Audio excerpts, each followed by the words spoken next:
Hello, everybody, and welcome to the 3 virtues of an ideal team player At the Champaign Public Library. My name is Laura Rice, and I'm actually filling in for Madeline Wolski, who is our business librarian here at the library. And I want to go ahead and let you know that the library does have some general services and some business services.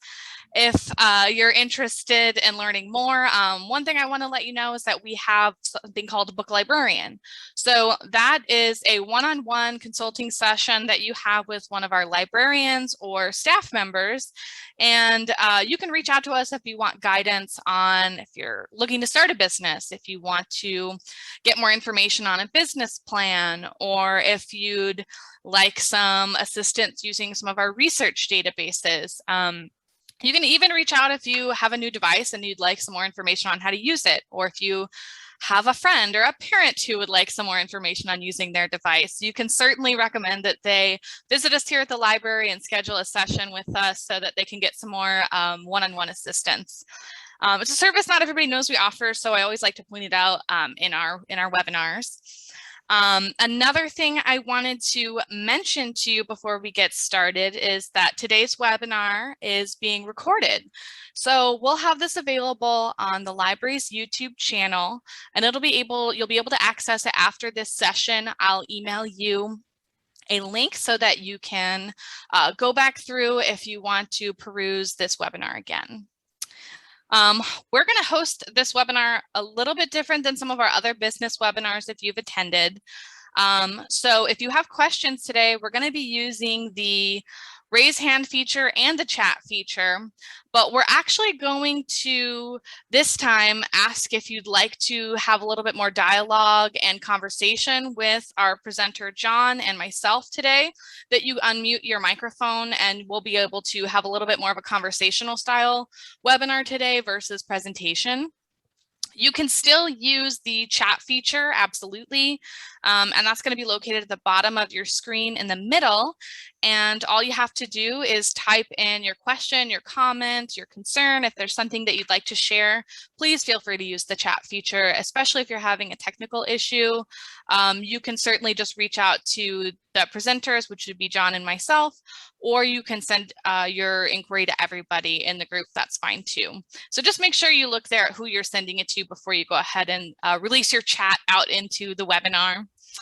We're going to be using the raise hand feature right up top. We'll get into that, but we're going to be using that right up top if you would like to be unmuted for the duration of this webinar. So I'll go ahead and give you a heads up when that happens. But that's all my fun housekeeping stuff. So now we're going to get into the webinar, and we have John Elliott here, who is the founder and president of Untapt Consulting. And he's going to be teaching us what are the 3 virtues of an ideal team player. And I'm excited about this because I actually don't know much about John, and I don't know the 3 virtues of a team player. And I'm actually a part of a team, so it seems like something I should be aware of. So I'm going to be learning alongside all of you today. So I'm excited, and I hope that we can all find something great to take away from this experience together. We'll be meeting for about an hour. So I'm really excited. This is going to be a little more interactive than some of our other workshops have been, and maybe a little bit more how they would be if we were meeting in person. So I'm excited for this one, and I'm going to go ahead and turn this presentation over to John. So give us a second to get our screens changed over here, but welcome John, and welcome everybody to the Champaign Public Library virtually.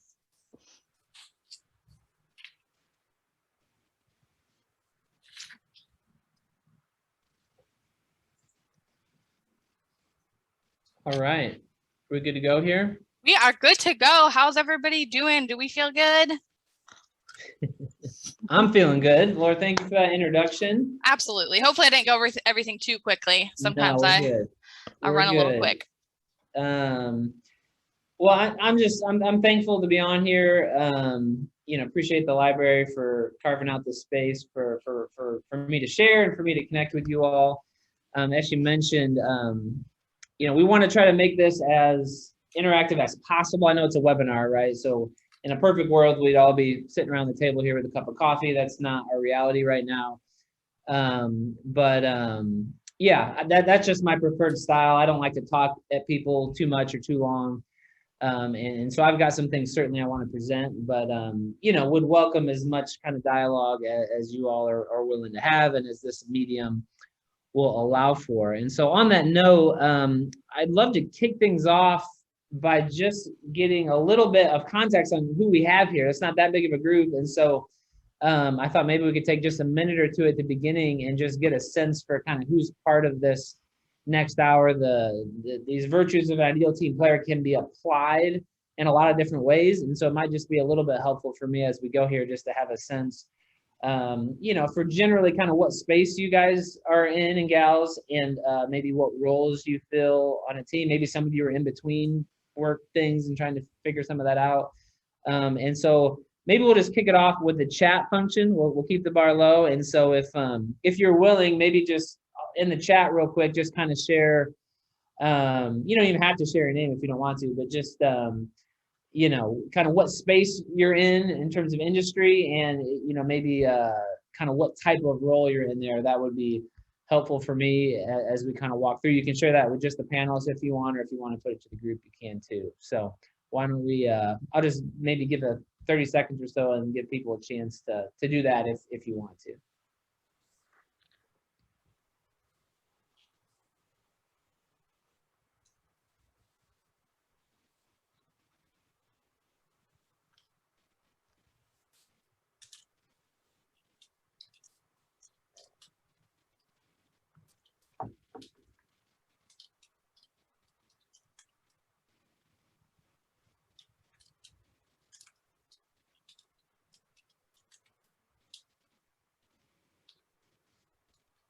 All right, we have a nonprofit board member, great. A librarian, yes.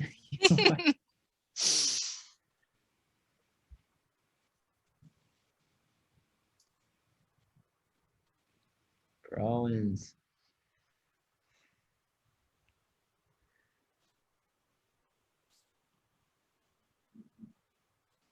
Austin, okay, that's fun.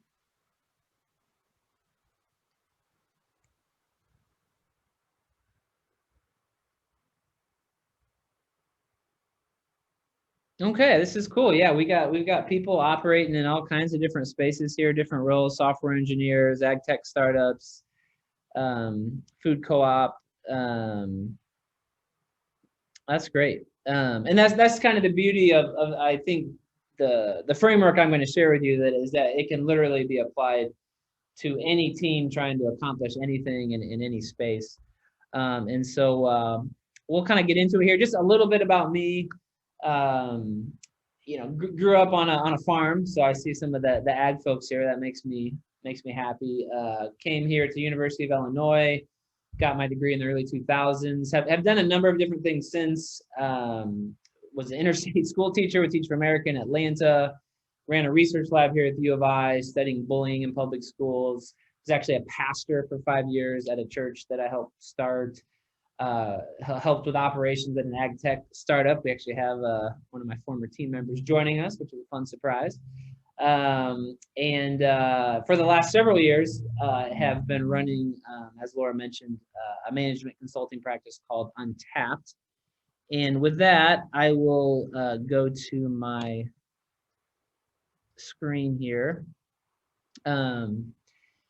So I call my consulting practice Untapped because it really gets at the heart of what I'm about, what our team is about. And that is coming alongside people we believe in, who are doing work we believe in helping them maximize their untapped potential. And I know you may hear my background, these different stops, teaching and pastoral ministry, startups, and think, gosh, what are you doing here? Get it figured out. And that might be fair. But for me, that's kind of the thread that runs through all of them, that in each of those contexts, that was really my passion, was to come alongside people I believed in, cared about, who were doing good work. And, how can I help this group maximize their potential? So that's really the spirit of what we're about. And what we found over the years doing this consulting work and leading in our own spaces is that any team that's serious about maximizing their potential really has to have two things that are true of them. And for those of you who are Patrick Lencioni fans, some of this may look familiar. But number one, you've got to be smart. And when I talk about organizational intelligence here, organizational smarts, I'm talking about just the core technical aspects of what you do. Things like technology, data, marketing, sales, finance. All of you are in different spaces, so you can maybe insert different things here. But no matter what your field or industry, there's certain sort of core competencies that you have to have in your space if you're serious about achieving your potential. And so that's important. Don't let me tell you otherwise. But this is not really the space from a consulting standpoint that I lead into. It's important, but where my interest and passion is kind of on the other side of the table here, talking about an organization's health, right? And when we're talking about an organization's health, we're talking about things like trust, communication, alignment, morale, keeping politics minimized. And again, you can keep going there. Maybe you might think of it as kind of the softer side of organizational life. And maybe a question for the group here. We can see if someone might be so brave to actually share on the webinar audibly.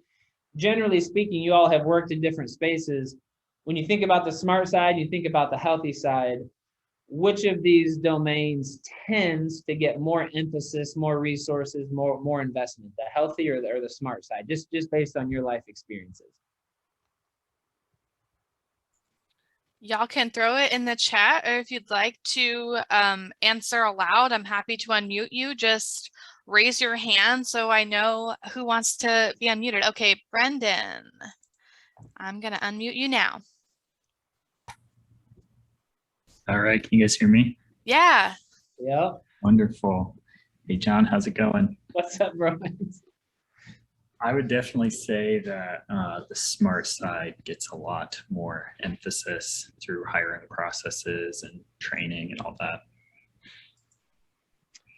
All right. Well, thank you for sharing. We have a vote for smart. I've presented this framework to, hundreds of people now.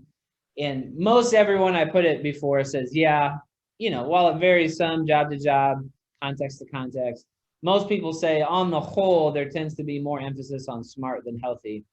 So I'll just go ahead and assume that's probably true of this group as well. The follow-up question there would be, why is that?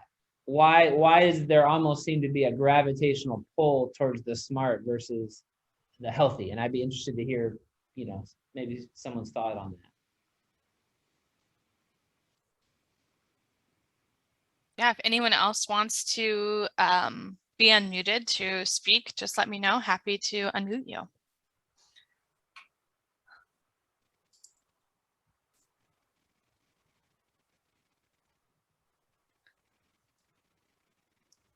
All right, Austin, I'm going to unmute you now. Great. Yeah, I would say that like the smart side usually easier to measure and kind of put goals to. Yeah, for sure. Easier to measure. It's more tangible. It's easier to create goals around some of those areas than it is some of these softer things. Other answers I'll often hear when we do this is, it's more comfortable on the smart side. People are just more acclimated to things in that domain versus some of this other stuff. A lot of times when you think about education or training programs, those are more oriented towards smart than healthy. And in a business context, when you're talking about a bottom line, it's easier to draw a straight line between some of the smart stuff and the money than it is the healthy side. So there's a lot of reasons for that. My next question, and again, if someone would be so brave to answer, I appreciate those who have shared so far.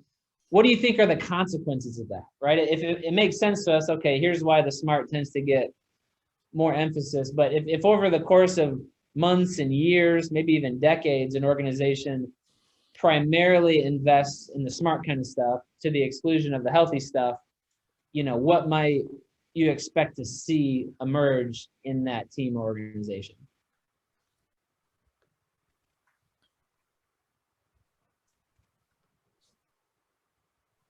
I'm going to go ahead and answer right now. I haven't experienced it so much here at my job now, but definitely you start to feel like your worth is tied to what you're producing or the data or stuff like that, and not necessarily to who you are as a person and how well you communicate and trust and stuff like that. All words that you have up here on the screen. Yeah, it can kind of be dehumanizing, right? If all we're ever talking about is the smart stuff and production and measurables, it can be easy to forget that organizations and businesses, no matter how smart they are, the people are, they're still led and run by human beings, right? And so you can start to kind of forget that over time and start to feel like your identity is just tied up in the tangible stuff that you produce for your team or your company. That's certainly a big part of it. And typically when people come to work not feeling very human, not feeling cared about, not feeling valued beyond just what they produce, right? Do those kind of people typically perform very well? No. Are they likely to maybe look for another opportunity at some point where they're maybe more supported, more cared about? Yes. Does turnover cost companies money? Absolutely. And so the key thing I want to kind of drive home here, because it really is kind of at the heartbeat of everything we do. An organization's health, in our opinion and in our experience, is a multiplier of its intelligence. So these two things are actually inextricably connected. And when a team has high trust and they're communicating honestly and with each other, and they're aligned around kind of core vision and purpose, and morale's up and politics have been kept to a minimum, people on those teams are actually going to perform better over here. They're going to come to work every day motivated to give their best when it comes to whatever the technical domain they're working is, such that over time, that organization, if it's a business, it's going to make more money. And if it's, a non-for-profit of some kind, it's going to have a greater impact. And it's just harder to measure it. It's harder to draw a straight line between, okay, today we improved by 3 trust units, so now we made this much more money. That's hard to do. It's hard to put on a spreadsheet, but I promise you, and again, I'm assuming a lot of you have experienced this, that over time, as you make intentional deposits in this area, it just sort of changes the air in the room such that people are making better contributions over here. And I am firmly convinced, not only over time will you make more money, but I'm convinced that in this climate where, we've got tons of data and everyone's so smart, to me, this healthy side is where the competitive advantage is to be found, right? Because most organizations are pretty smart at this point, just with the ubiquity of knowledge and technology and all that. But I'm telling you, there's still relatively few companies that are willing to lean into this healthy side. And I think for the ones who do, there's an exponential impact to be had and a real competitive advantage to be found in that space. And so this is sort of the foundation for what we're going to talk about today. What we found is, our firm works with teams on all this kind of stuff on the right side. But what we found in that work, and again, very much aided by the work of Patrick Linchoni here, is that there is a certain kind of person, a certain kind of team player that is better equipped than maybe someone else to contribute to a healthy team, right? It's well and good for your team to have those values and to want to work on that, but we all know certain people are just better positioned to be on that kind of team than others, based on their character and their traits and their virtues. So that's what I want to talk about today. What are the 3 virtues of an ideal team player, the kind of person who is best equipped to come on board a team of any kind and contribute to a healthier team and ultimately a more productive team. So that's what I'm going to unveil now. So first virtue, humility. And this probably doesn't come as a surprise to you, fairly self-explanatory. A humble team player is one who understands that they don't have it all figured out. They still have things to learn. They still have areas to grow in. They're constantly wanting to improve. They're teachable and coachable in that. They're willing to listen to people who can help them get better in those areas.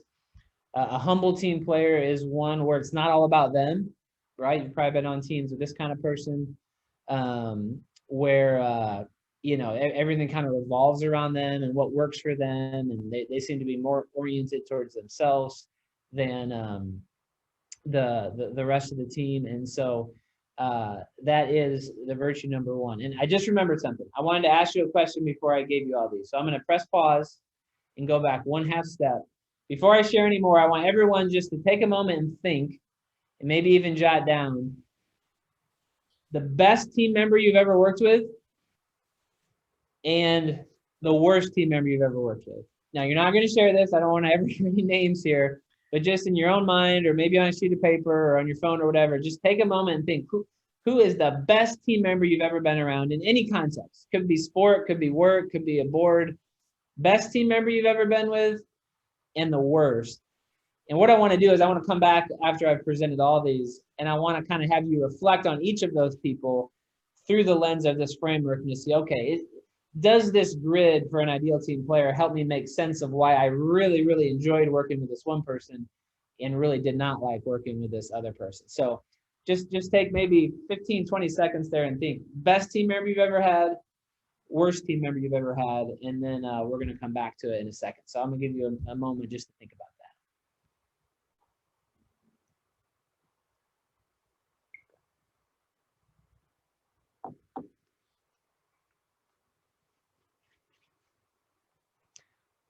All right, let's keep moving. So first virtue, humility.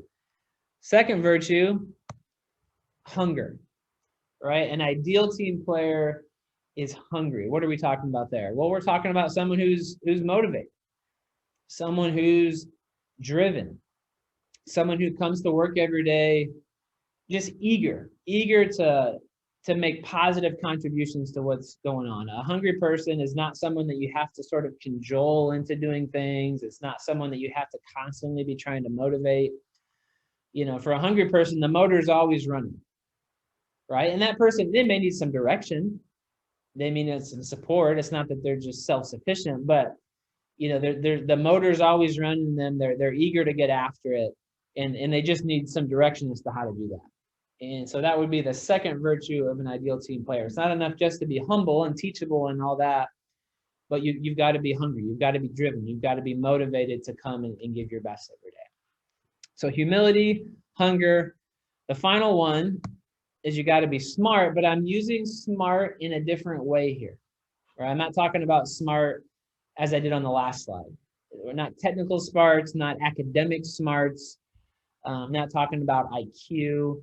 We're talking about people smarts, social intelligence, emotional intelligence. Does a person know how to relate to different types of people in different contexts in order to accomplish different things? Does the person kind of notice certain nuances in social interactions and understand that this kind of person needs a different touch than this kind of person over here? You know, someone who has a sense for maybe when to lean in or when to pull back. Right? There's a lot of complexity and nuance involved in interacting with other people and being on a team and interfacing with customers. And so when we talk about smarts here, that's what we're talking about. People smarts, social smarts. Does a person understand, you know, how to best communicate with different people in different situations? And so those are the three virtues of an ideal team player. They're humble, they're hungry, and they're people smart. Now, of course, the goal that hopefully we're all moving towards is dead center there, right? That's the bullseye. We all want to be growing into the kind of person who is really healthy and strong in all three of those areas. But that's more true of some people than others, right? And sometimes what you do is you'll find someone who's really strong in one of these areas, but maybe not so much the other ones, right? And so I want to talk about maybe, you know, some archetypes and prototypes of different people. Maybe you have someone who's really humble, but not terribly hungry or people smart. And that's someone that we refer to as a doormat, right? And, you know, this is the kind of person who's still very likable. He or she's not going to cause a lot of conflict. They're not going to anger people. They're not going to cause division, but they may not accomplish much either. It's almost like they're too nice. And to where they just kind of get pushed around. They're maybe missing some hunger. They're missing some people smarts to where they're there and they're not really bothering anyone, but they may not really be moving things forward either. And so that would be short of the bullseye, the ideal team player that we all want to be. You may have someone who's really hungry, but not terribly humble or people smart. And this is the kind of person we call a bulldozer. Someone who's very driven, motivated, out there making stuff happen, but they got a big ego maybe. It's kind of all about them. It's not really about the team. And they're maybe not always super tuned in to interpersonal dynamics. And so they're just out there hammering away like a bulldozer. But it's all about them, and they're kind of missing how that might be causing damage to other people. A lot of times we see people like this in sales, right? Because you can actually get out there and get some things accomplished. Like a bulldozer can be productive, but they can also be incredibly destructive on a team. And what we've seen a lot is in our work, we've seen managers be overly patient with a bulldozer because they produce, right? They bring in sales, they bring in revenue, and they just think we can't live without them. They're just producing too much. But what I've seen time and again is by the time they actually deal with that person, sometimes have to let that person go, what they'll say is, oh my gosh, I should have done that way earlier. I completely underestimated the negative impact that person was having on the team, even as they were out there producing. And so that's one to just be careful with, because you might be tempted to keep that person around longer than you should because they're producing, but they can cause a lot of damage. Finally, you could have someone who's maybe people smart, but not terribly humble or hungry. That's the person we call the charmer, right? This is the person who, can come over and just win a room, right? Or maybe they step into an interview and they say all the right things. They're charming. They know how to connect. They know how to kind of press the right buttons with people. And those are valuable skills for sure. But if you have those skills, but you're not humble and you're not hungry, what do you have there? You have someone who's maybe fun to hang out with or can put on a nice show, but there's maybe not a lot of substance there.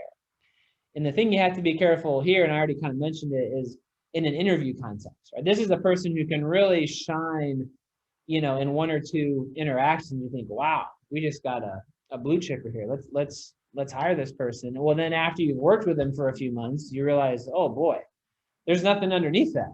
They put on a good show, but they're not getting much done. There's a huge ego, whatever the issues might be. And so you want to kind of be on guard for the charmer, especially early on in the hiring process, just to make sure. And that's where references can be really helpful to make sure this isn't just kind of a show, that there's some substance underneath that.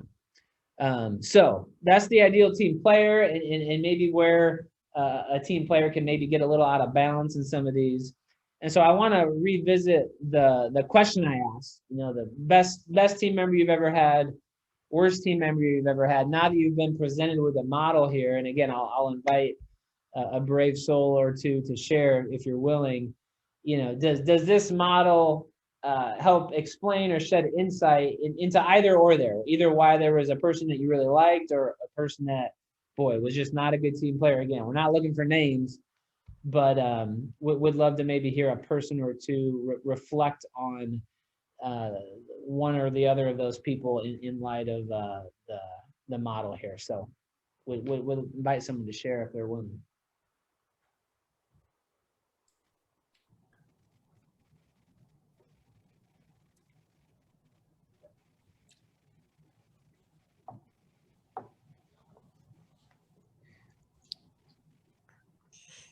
Anybody want to share? You could share in the chat if that makes you feel more comfortable. Mm-hmm. Otherwise, you guys are all gonna make me do all the sharing, and I mean, I can't. Why don't you get him started again, Laura? Yeah. So okay, when I was thinking of the person that I had in mind for a really good, what was the question? Like just best team member you've ever best worked team with. member. Okay, yeah. So honestly, they did hit pretty close to that bullseye. I'd say they had a healthy amount of all of those. Maybe they lean a little more towards, hungry at times or smart at times, but definitely they hit the bullseye more often than they don't. And for the person I was thinking, who maybe isn't the best team player, Yeah. I could see them leaning way into one of the categories.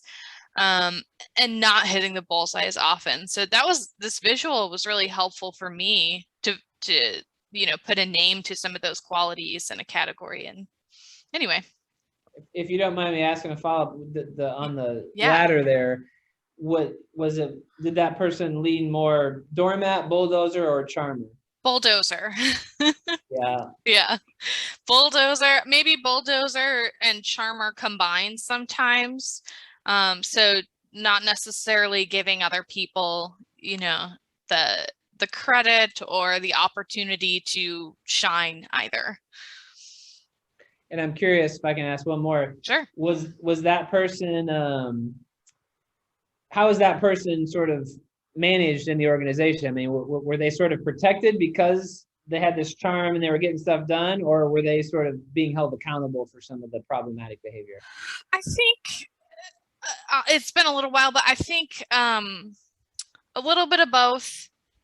A little bit of both. Okay. Yeah. I want to be clear too, because obviously I'm working at this library presenting this webinar. Yeah. The things that I'm thinking about may have to do with other jobs I've had. And I don't want anyone to think I'm throwing anyone under the bus. I know I'm not naming names, but I do want to be clear with that, especially since it's being recorded. The team player that I was thinking Laura, here's the beauty. Yeah. If what you're saying is true, I doubt this person is humble enough to sign up for webinars or to, so I don't think you ever have to worry about this person. Great point. Yeah. No, I just want to be clear to people watching.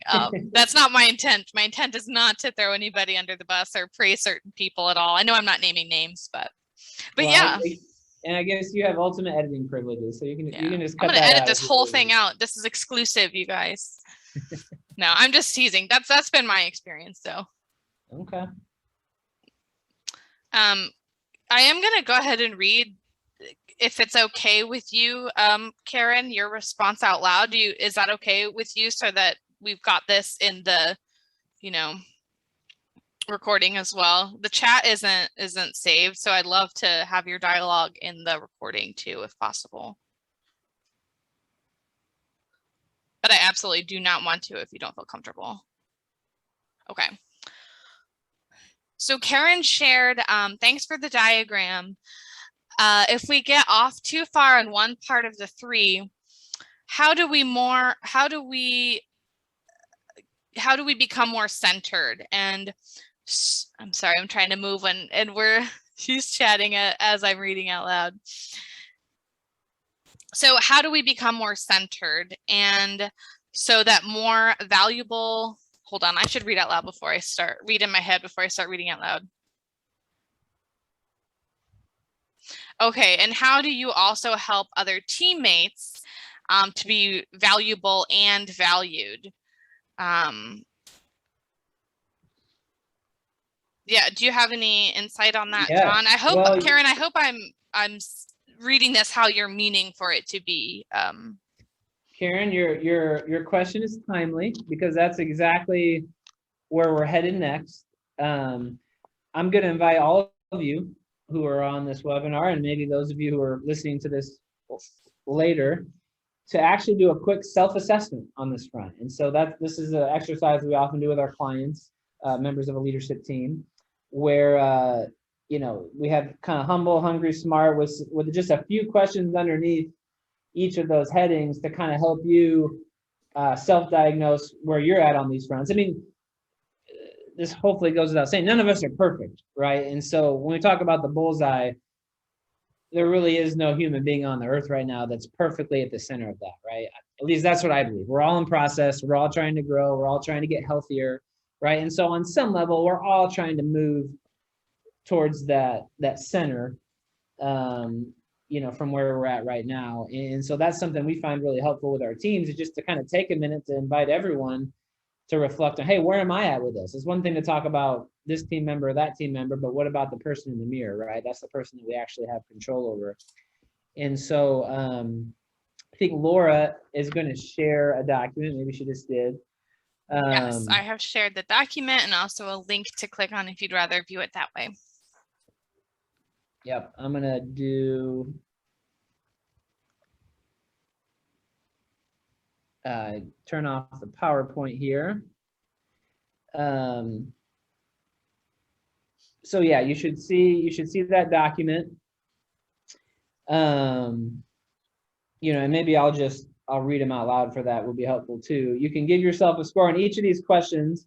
3 would be the highest. Yep, I'm usually that way. 2 is sometimes, 1 rarely. So underneath humble, you know, I compliment or praise team members without hesitation. Would you say you 3 usually do that, 2 sometimes do that, 1 rarely do that? John, would it be helpful if I shared my screen and pulled up the document? Oh yeah, let's just do that. Okay, okay, give me just a second to do that.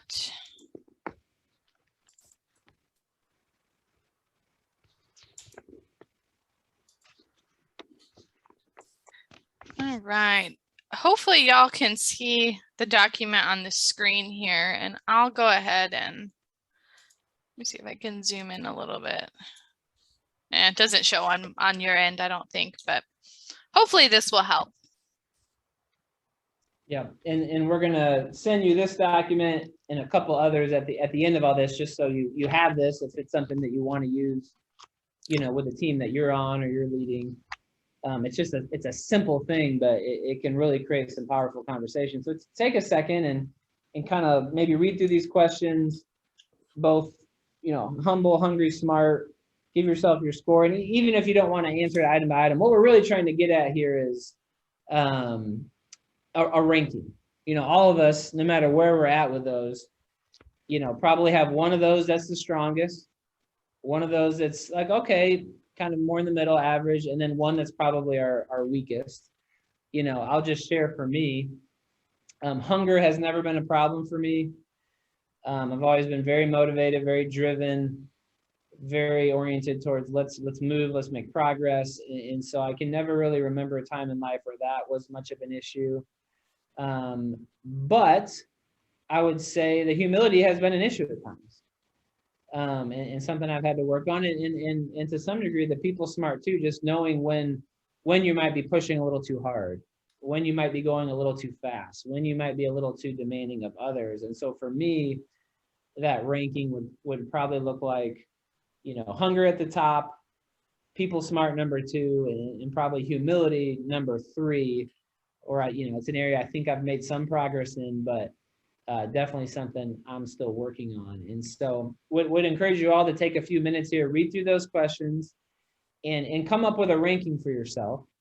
Where are you strongest? What's second? And maybe what's the one of those that you need to work on the most? And then I would love to hear some ideas from the group. To, you know, speaking to Karen's question, to where you say, hey, you know, humility is the thing I'm working on, and boy, here's some things I've done that have been helpful. Here's some things that I want to do. I find that almost kind of crowdsourcing, you know, development strategies is sometimes the best approach versus someone just telling you here's what to do. And so I'm going to give you a few minutes just to reflect on that. Go ahead and give yourself that ranking 1, 2, 3, and then again, for the brave folks out there, we'd love to hear a few people maybe report back and just kind of share where you rated yourself. And if you have thoughts about how you have grown or want to grow in your lowest, I think that maybe people could benefit from hearing that. So I'll give you all a minute or two to kind of do that. And then, like I said, would love to hear some thoughts from a few people if you're willing. Perfect. And everybody too, I just want to throw out there, I'm having some internet issues on my end. So if you're having difficulty seeing the slide, let us know, and maybe I'll have John take over doing the screen share while I get this connection back up. If you can see it, we'll just leave it where it's at. But if you're having issues, just let me know. I can see it, Laura, for whatever that's worth. No, that's good. That's helpful. Yeah.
Mm.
So maybe I'll just kind of round out my sharing from a moment ago. Like I said, for me, that ranking would go, hunger, smart, humble, kind of the lowest. And as I've attempted to work on that humility piece, just a few things that have been helpful for me that maybe some of you can relate to or might be helpful. When you're a really hungry, driven person, and have some bulldozer-ish tendencies, that can sometimes be a little intimidating for people. And it can be difficult for people to know how to kind of enter into that, or if they have maybe a concern about the way you're going about things. If they're not a real aggressive personality type anyways, sometimes they can kind of shy away from a person who's a little bit more driven and aggressive. And so one thing I've learned to do, especially in leadership roles with people under me, is to really go out of my way and almost mine for constructive feedback. Instead of just sitting back and assuming that, well, if someone has a problem with me, they'll let me know. Actually regularly going to team members, whether individually or sometimes as a group, and inviting feedback and just letting them know, hey, I know I'm not perfect. I know there's probably some balls I'm dropping, some things I may be missing here. Talk to me. I want to hear your feedback. I want constructive criticism. I want to know how I can be better. I want to know how we can be better. And I find that if you kind of lead the way in that and really make it clear that, hey, I'm soliciting this, I'm mining for it. I want to know what you really think, even if it may be somewhat critical. I think that can go a long ways towards, demonstrating humility to your team, just letting them know that, hey, I may be driven, but I know I'm not perfect, and I need your help. I need your help in being a better leader for this team. That's a hard thing to do. It's kind of a vulnerable thing to do as a leader, but I found it can be an incredibly powerful thing to do, to kind of lead out in humility like that. And what you'll find is that, typically on teams of any kind, that people model what they see the leader doing. And so then when it comes to the people they're working with or the people that they're leading, they're going to be more inclined to have those conversations with them, and the health of the whole organization begins to improve. And so that's something that's been helpful for me. Another thing that's been helpful for me on the humility front is just being intentional about affirmation and encouragement. I kind of have a bad habit of when people are doing great, it's just, well, of course, that's the expectation. We should all be doing great, working hard all the time. But a lot of people really appreciate words of encouragement, and just taking a few seconds here or there to kind of name the good things that you see happening, for certain types of people can go a long way. And it's another way to kind of just express humility and appreciation. So that's something I've had to be just more intentional about doing, because if I'm not careful, I'm just rolling on to the next thing and not missing an opportunity to affirm and encourage people, maybe celebrate success. And so those are some things that have been helpful for me on that front. So with that, I'd love it if maybe there's a person or two who'd be willing to share kind of where their rankings shook out, and you know, maybe a strategy or two that has worked for you in terms of improving, or something that you want to try in kind of your lowest one. You know, would love to hear that if you're willing.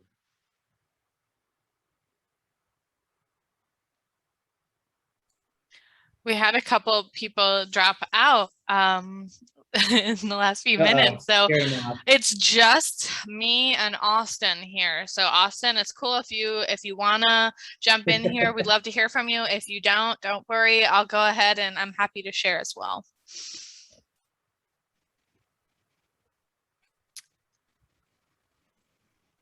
Yeah, sure.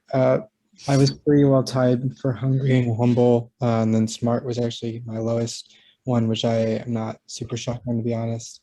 The people skills are a bit harder sometimes, but yeah, and then like I waited to the bottom to look at how well I did in like the little scoring part, and I was a little shocked, but I think it worked then. Austin, is that something that you said you weren't terribly surprised that maybe, if, you know, of the three, that's the one you maybe need to work on most? You know, I know you're kind of getting started in your professional career to some degree. What has there been anything in that space that's just been helpful at kind of moving the needle in a positive way there? I mean, I don't know, just kind of getting exposed to more broader types of relationships and stuff like that, I think is a helpful way to see like how interpersonal relationships can play out, and getting that experience has been helpful. Yeah.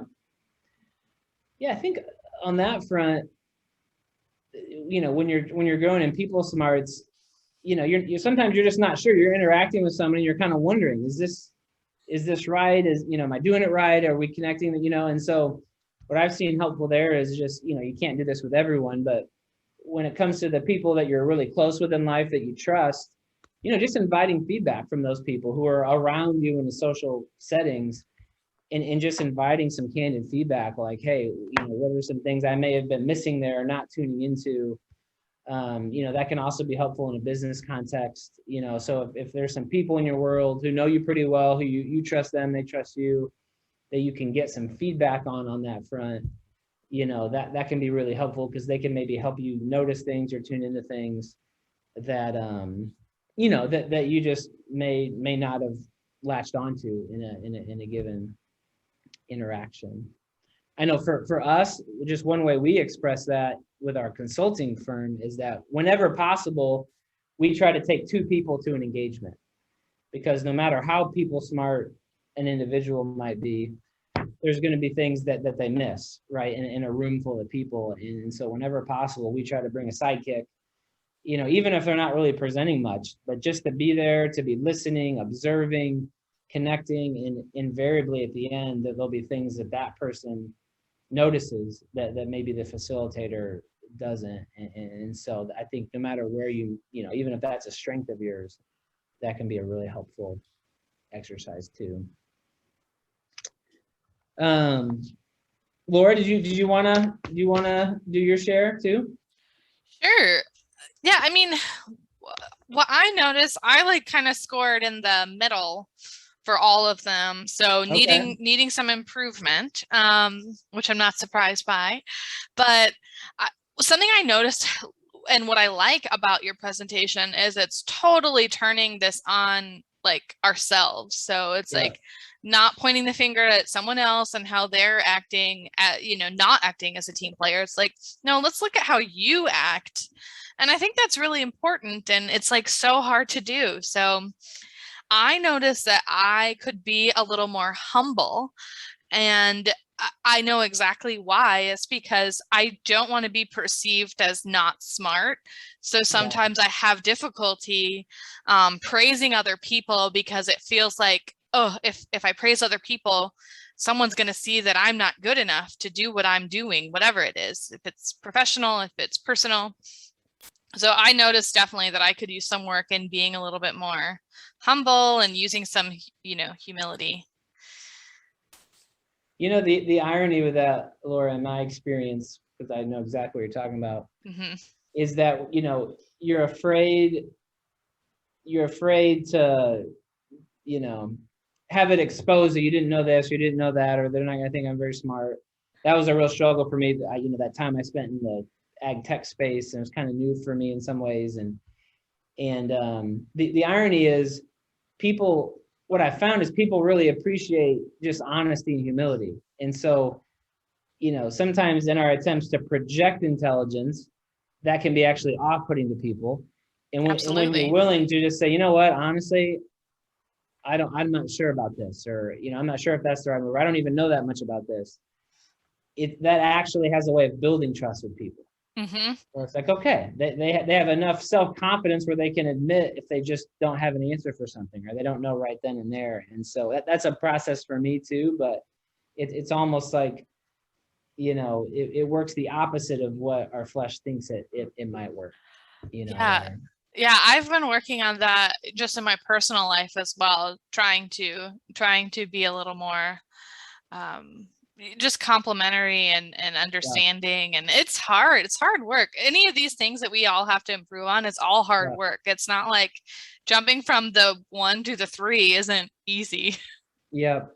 Yeah, for sure. And again, it's we're all always in progress for as long as we're on this earth. And so it's this tool is not intended to make anyone feel bad or despair. It's just like, okay, we all are bent towards being a little bit healthier in one versus another. And when it comes to the ones that needs a little more growth, sometimes just taking a few minutes to give some intentional thought about it, jotting down a few ideas for how you can grow, sometimes that can make a world of difference, right? Life is so busy, we get moving, that we often don't stop to reflect like this. And so I think that's part of the power in this model, and even this exercise, is just, taking the time to step back and say, okay, how am I doing with this? And who might I invite some feedback from on this? And, that can often unleash a lot of growth and development in a person or a leader, or at least that's what we found. So wrapping up here, there's a couple other documents. Those of you who are on the webinar will get the self-assessment that we just saw.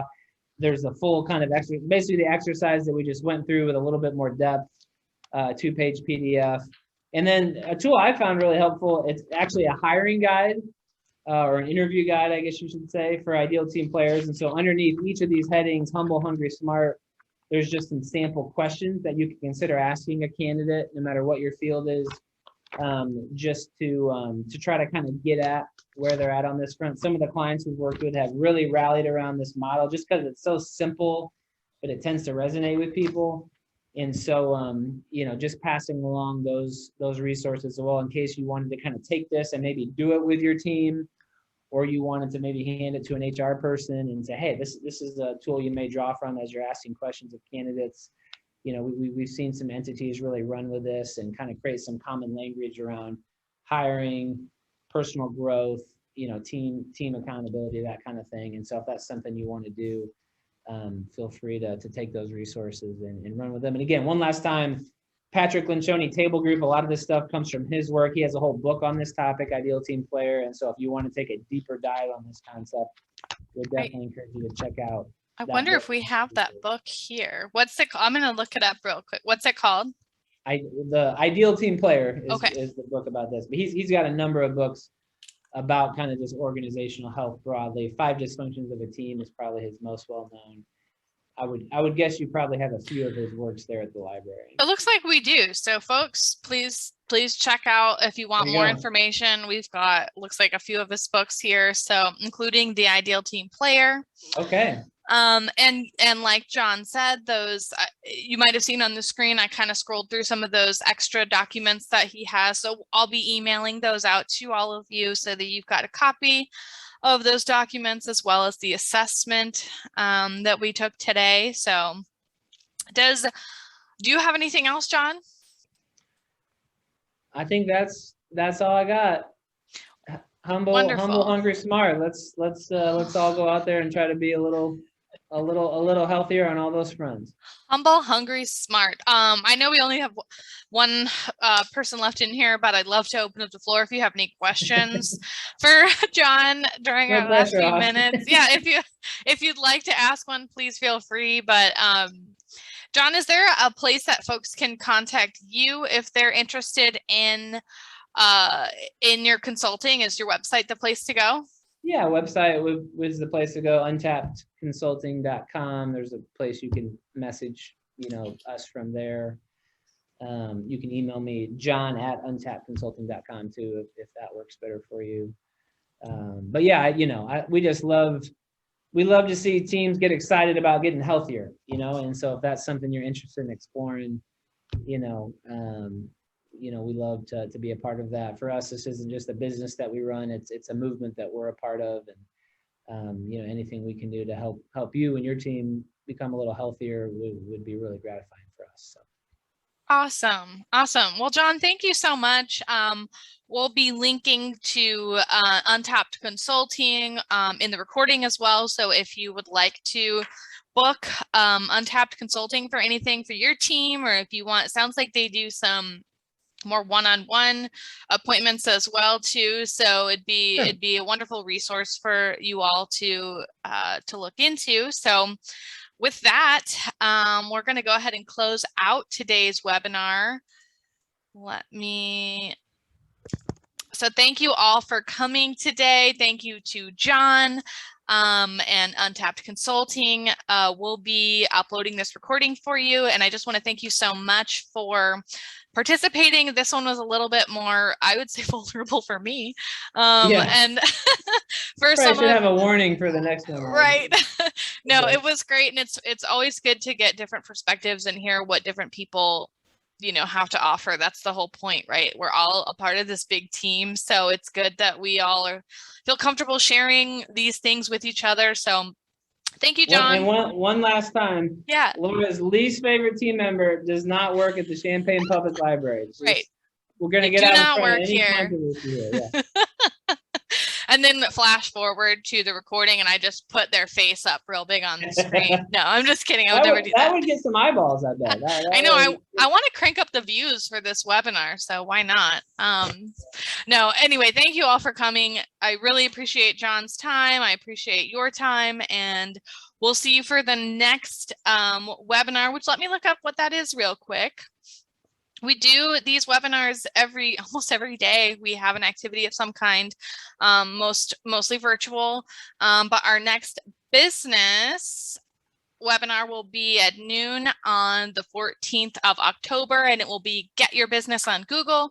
So if you're interested in that, please tune in. Myself and Madeline will be teaching that class as well. And the following October 28th, we'll be doing Market Research 101. So if you're interested in either of those topics, I encourage you to sign up. Everything is live right now for sign up on our website. So with that, take care, everybody, and I hope you have a great Thursday. Bye. Thank you, John. Thanks. I'll email you the recording too.